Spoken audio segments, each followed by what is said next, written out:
देखियो जेना ई अहाँके ई कपड़ा अछि तऽ ई कपड़ाके से बड़के धोती अहाँके पीताम्बरी बना देलियनि हँ, ई सी कऽ अहाँके।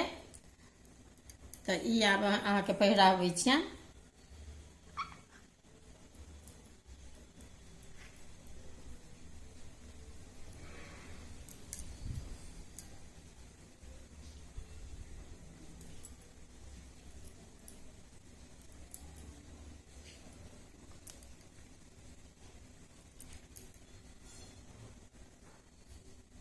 ई अहाँके कोनो लाल पियर कोनो कपड़ा हैत नया तऽ बना सकै छी।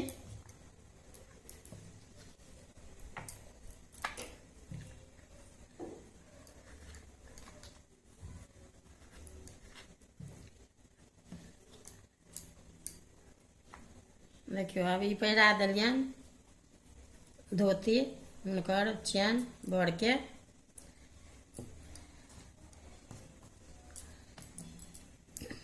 अब ई अहाँके से देखियो ई कपड़े अछि, कुर्ते के कपड़ा अछि, तऽ ई दोपट्टा अहाँके से बनेने छी।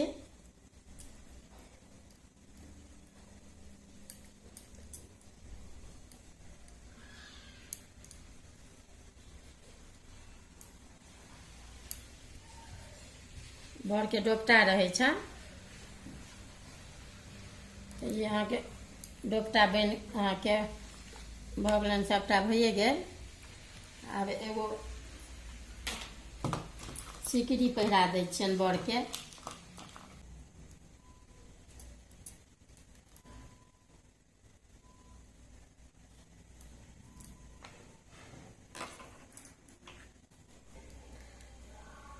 देखियौ बड़के सब चीज देखा देलहुँ हेँ।